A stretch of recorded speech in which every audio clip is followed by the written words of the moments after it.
everyone, and welcome to Demon Vale. I'm Camille Salazar-Hattaway, and I'll be your host for the show. As you know, we are starting a new year of Rainbow Six Siege, and what better way to start than by welcoming creative director Alex Karpazis to share the team's vision of the season. So year 7, season 1 is huge for us, and it's the season of game changers. We have Azami, one of the most complicated operators we've ever had to make. It took over a year to make her, and she brings a lot of change to the defender side. And it really speaks to the core of Rainbow Six and destruction and actually rebuilding any area in the map. And for the first time in a while, we're introducing a new map to Rainbow Six Siege. It's coming in the middle of the season, and hopefully everybody can get excited about exploring a new locale with all of their favorite operators. You've heard about what's coming in Demon Vale. Now, let's see it in action, courtesy of Chris Waters and Ubisoft News. Defenders, have you ever thought to yourself, what if I could patch that hole in my reinforced wall? How great would it be if I could just block off that one sight line? I know they're about to come through that doorway, that window, that hatch. What if I could just seal it up? All these questions you ask yourself, Azami answers with her Kiba barriers. The Demon Vale Defender is ready to reshape the battlefield, and later in the season, you'll have an entirely new place to play with her gadget with the arrival of the Emerald Plains map. And that's not all. The launch of Demon Vale will be the launch of Attacker Repick and Team Deathmatch. It's gonna be a big one, so stick around to see all the updates coming to kick off year 7 of Rainbow Six Siege. Azami's gadget is going to be a game changer for defenders, and game designer Dominic Clement is going to tell you more about it. But first, creative director Alex Karpazis and gameplay designer Jeremy Carvan are going to shed some light on Azami's design. And I'm going to need all the details on that suit.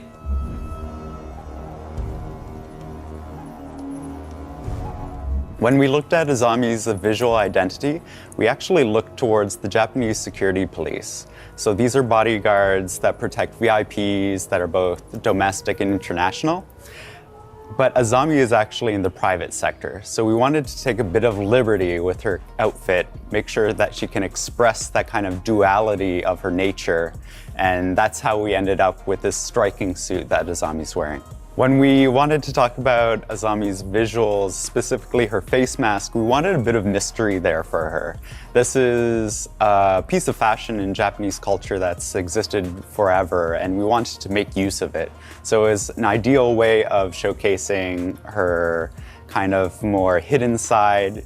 It's the first time in a while that we've actually hidden the face of a female operator, and this was kind of a unique opportunity for us to do that.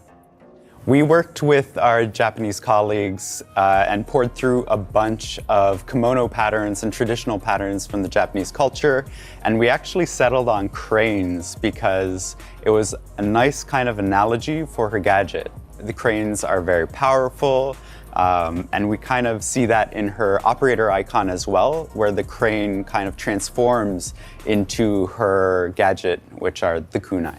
A big thing we're really happy to announce starting in season 1 is a huge tech upgrade that we're bringing to the faces of our operators in the future. So this starts with Azami, where we've redone a whole bunch of things such as skin shaders, hair shaders, eye shaders. We've also upped the amount of poly count for the headgear and the face itself. And so you'll see a lot more life and a lot more detail in future operators. And because Azami's wearing a mask, we wanted to make sure that you could see the full kind of upgrade, and we're including this with our benchmark character, which was Thunderbird. So in season 1, you're going to see Thunderbird and Azami both using this kind of new tech we've developed, and the team's worked incredibly hard to make sure we'll bring new life to our characters. So the main goal with this improvement of technology is not only to connect better with the characters, but also to make sure that we have all the tools necessary to have a diverse cast, that we're not held back by what kind of character designs we want. And so you're going to see this in our customization and our new operators that are coming in year 7. I think the first part when we try to design a gadget is to really understand what is the gameplay mechanics behind it. What we were looking for was something super sharp, something that can stick into a wall, like pierce the wall and stay in place into it. The kunai came pretty naturally. That's a very, very iconic shape. And when we saw it, we knew that that was the thing we were looking for. The second part is the patch. For the patch, we were looking for something that can adapt to a lot of different situations, like collisions and props and so on. And so we went to internet and we were looking for the chemical reactions that we can find. And we found one that transformed a gas into something solid. And we decided to take that road. And that's why on the kunai we added these two canisters. So one is for the gas and the other is the compound that solidifies the gas. And finally the last part is the arm mechanism. Azami is a bodyguard, she's a very high fashion operator. So we thought that it was cool to hide something on her arm to add this mechanic to our dressing. So for the very first time in Siege history, we're going to have an operator that can patch up holes. Azami brings the kiba barriers, which are a kunai-shaped device that you can throw, and when it sticks, it will release a gas that will quickly solidify into a bulletproof surface.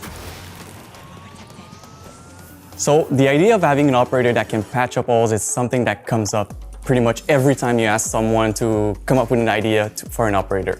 We've had many operators that can destroy the map in many different ways. You know, when you think about Siege, you think about destruction, you think about how the map can really change all the way throughout the round. There weren't any ways to rebuild the map, and we come up with this idea of having something that you can throw and really be free in the way you want to deploy your patch.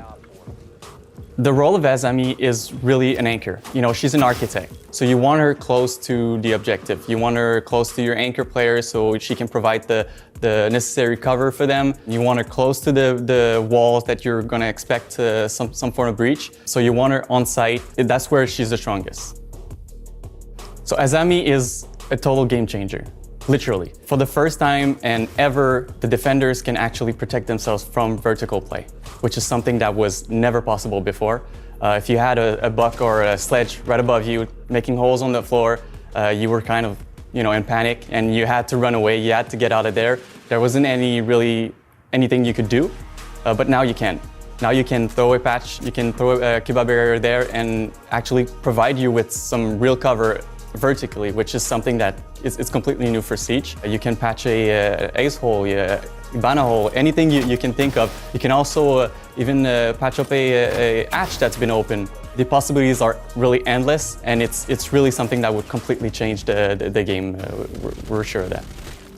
So the loadout for Azami, in terms of primary, she's equipped with the 9x19 SVN, which is the SMG that most people would know as Capcan's SMG. On other option, you can also bring the ACS-12, which is the sort of like auto shotgun that you can see on Maestro and Alibi. And secondary weapon, she brings the D50. In terms of generic gadget, she brings the impact grenades and barbed wires. So the reason why we went for the 9x19 SVN and the ACS-12 is if you want to play Azami as more of a frag centered operator, you want to make sure that you can, get your frags. You're going to go probably with the 9x19 SVN because it's a very good SMG, good rate of fire, low recoil, good mag capacity, so it's a very good gun to frag out. But you can also go with the option of the ACS-12, which still provides you with quite a lot of damage, but it's also going to bring a good amount of destruction. So for an architect, it's a very useful tool. The D50, it also brings a decent amount of destruction. So again, for an architect, it's a good thing to bring. The impact grenades, well, for someone that reshapes the map, it's kind of like a must-have. And we also gave her the barbed wires because the barbed wires are a very useful tool to reshape the flow of the attack. She works really, really well with operators like bandits because she can provide covers that weren't existing before. She can create bulletproof surface that can really protect a bandit that's actively trying to ban trick.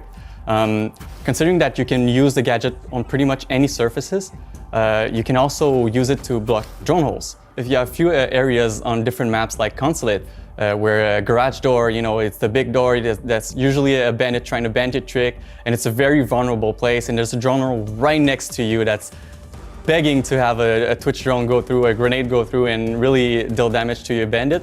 But with this gadget, you can actually block that hole, you can block the yellow stairs, and provide your bandit with plenty of cover to actively bandit trick and be relatively safe, actually.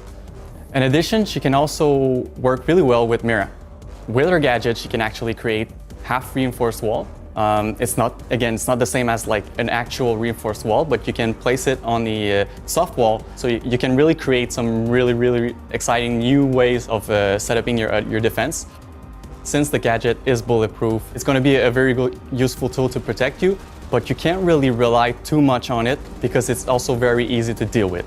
Any explosive will destroy the gadget.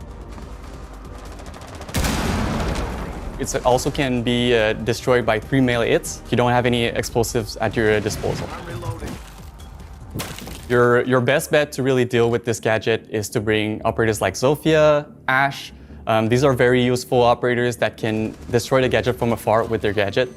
You can also bring Flores. Flores is also a very good operator for this gadget because with one RC drone, you can destroy a whole cluster of them. And otherwise, your classic, your grenade, and again, pretty much any form of explosives will destroy them really easily.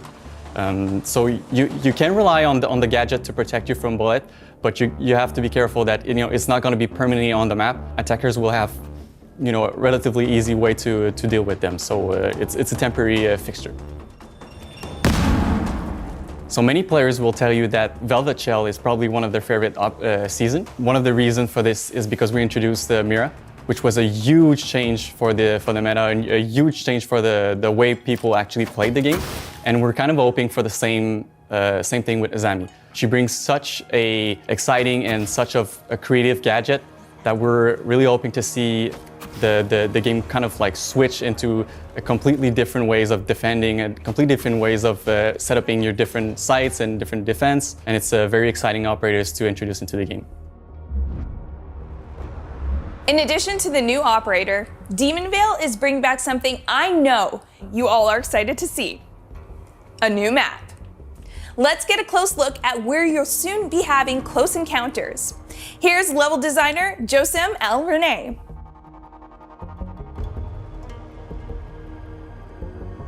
We're really excited to bring a new map at Year 7 for the players.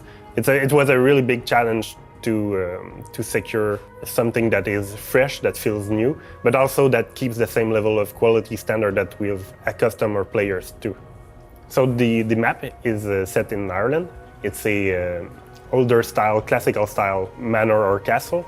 It was made into a country club for the elites of the world. First floor was modernized for the enjoyment of the guests, but the second floor has still a more classical style for the private, the elites, and maybe the shady deals they do there.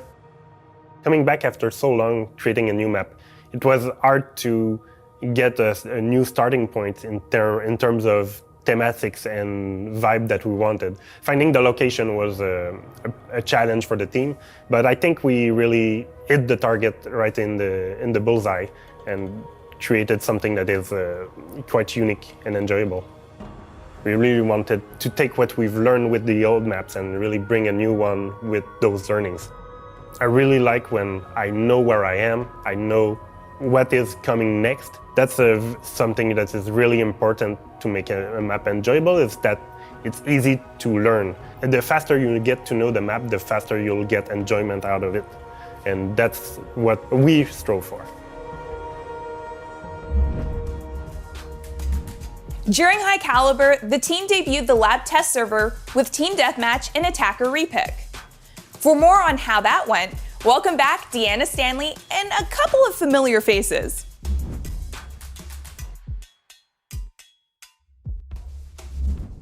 Our first lab test server was super successful for us. Our team really enjoyed watching our content creators and players discover these features for the first time, so it was really great. We showcased Team Deathmatch and Attacker Repick.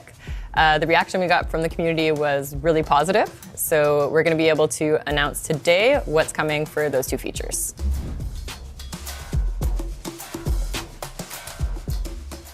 So we are super excited to finally let players play Attacker Epic. We've been talking about that for a while. And going through player feedback, we see that everything was working as expected for us. It was easy to use, the technical aspects were working as well. It's obviously a big meta change, but we'll monitor that during the live phase. We will be able to tweak anything if needed. I think it's very important to have it finally available to start the new year. And I think it will be very exciting to see how it changes the distribution and the way players play the game, especially in attack. We were happy to release the Attacker Epic in the lab TS because it's a very special environment. You don't have to test other features, and so that allowed us to have feedback like very focused on that feature. So that helped us a lot trying to know what was working and what wasn't working in the feature. So yeah, thank you to everyone that played on the lab test server. It made a huge difference for us, gave us the confidence to be able to release that feature. We're really thankful for that.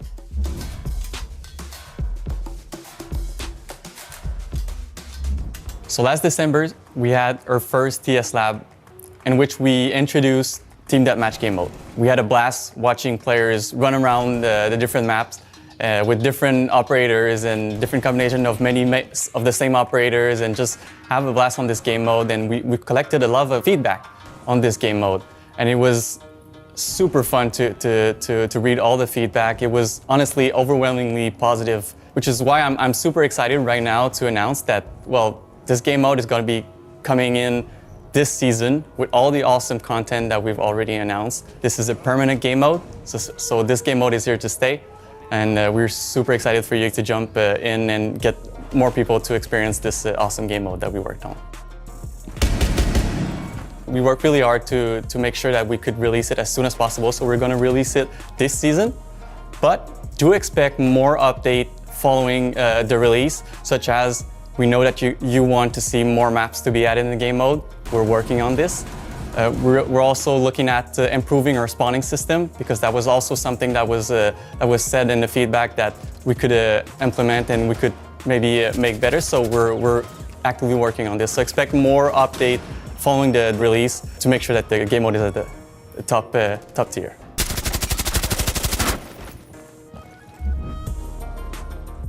Okay, this next one is for folks who play as Goyo, or who play against Goyo.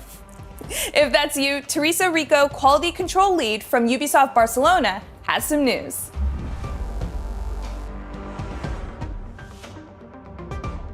Currently, Goyo's explosive canister is attached to a deployable shield, which allows defenders to use the gadget more aggressively and hold the strong positions from behind the shield. The main issue we've spotted with the current system was that Goyo was picked mainly because of the shield. And the meta evolved in a way that he became an issue for competitive, because attackers needed a lot of explosive and utility just to deal with him. Additionally, he was designed to be an alternative for smoke, but he wasn't used like that. The main change we are introducing in Goyo is removing the shield. So now the gadget will be only the explosive canister. This should encourage players to use it for what it was designed: time and area denial. We are also increasing the number of canisters, because you will need to replace them. So it is less reactive than a smoke, and maybe not all of them will be impactful during the round. Finally, we are tweaking the canister's fire. The area will be bigger and it will last longer to compensate the lack of adaptation during the action phase. Our objective is to bring Goyo back to his original role, area denial.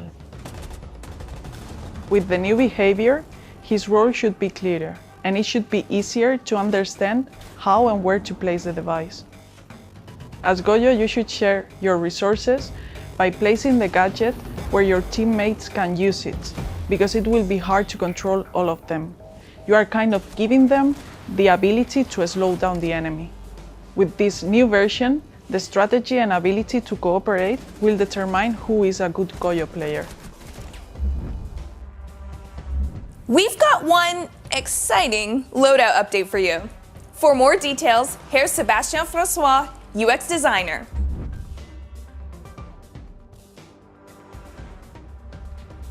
So when we released new sights and scope in Year 5 Season 3, we opted to to distribute them in a way that would make each operator loadout feel special and unique. But we realized that players felt frustrated that they didn't have access to all the sights on any weapon. So what we're doing next season is that we're going to give you access to all 1x sights on all primary weapons. So you will be able to choose any sights that you prefer and engage in gunfights in a comfortable way.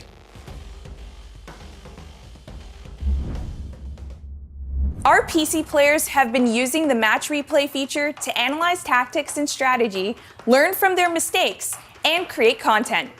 And we're happy to announce that console players can now do the same. Here to introduce match replay on consoles is project manager Mihai Lakatush.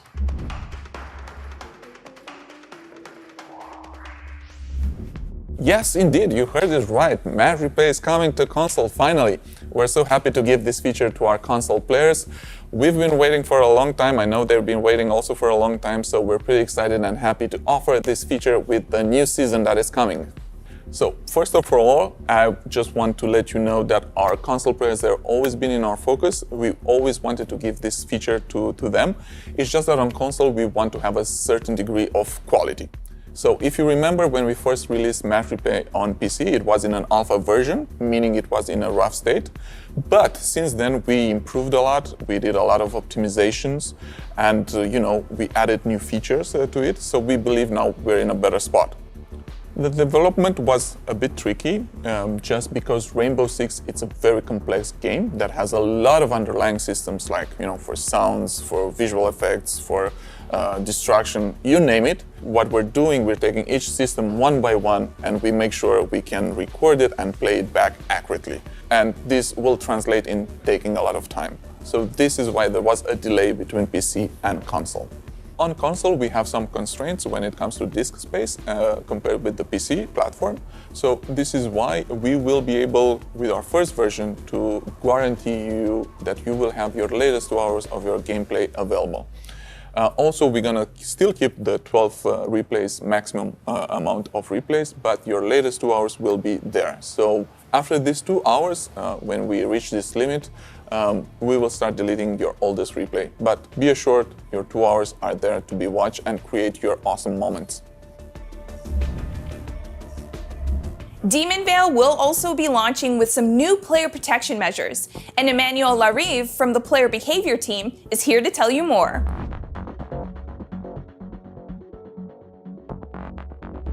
Player protection is a subject that is really important for us at Ubisoft, but also at Rainbow Six Siege. With Season 1 launch, it will be mandatory to have your phone number added to your account to play the ranked game mode. Following that, it will help us to fight against smurfing and also alleviate some cheating cases. Last season, you met associate producer Deanna Stanley as she presented our new R6 Fix platform. Now, she's back to sweeten the deal for everyone out there, making Siege a better game.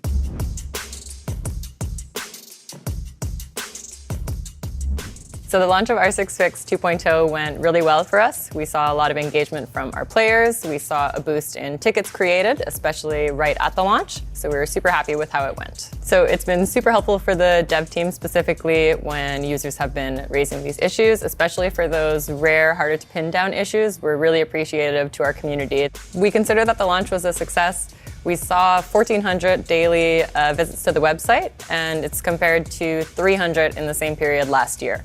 So we think that the version 2 and its improved user experience really made a difference for our players. So as we mentioned last season, we do have some news to share about our new incentive program. So starting with the Year 7 Season 1 season test server, we'll be tracking the issues that players enter on R6 Fix. Depending on the severity of the bug that's reported, a player can get up to 12 alpha packs that guarantee 4 rare, 4 epic, and 4 legendary items per season.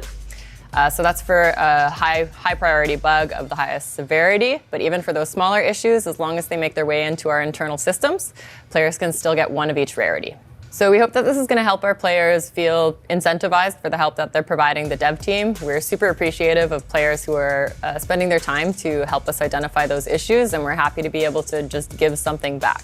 So we hope this is going to be a first step, and we hope we're going to be able to do more stuff like this in the future. So even though this launches with the Year 7 Season 1 test server, it also applies to live servers. So starting with the opening of the test server, you can report any issue on the live game or on the test server, and that's going to count towards your rewards for this season. We're super thankful to our players. We're excited for this year. We hope that these changes are going to be a positive thing for them and help them feel more heard, because our #1 priority is making sure that our community knows that we're working for them. We want to keep the game as enjoyable as possible, and we know that sometimes it can take time, but hopefully the incentive program is going to be a first few steps towards regaining that trust with our community. You've got a great look at everything Demonvale will bring this season. And it's almost the end of the show, but as you know, we aren't quite done yet. During the reveal of High Caliber, we introduced you to the camera lose signal update that disconnected defenders' cameras for a few seconds when placed outside. This change is scheduled to go live this season. Experience all the content dropping with Demonvale on February 21st. And one more thing, here's an exclusive elite skin for Nomad. Enjoy.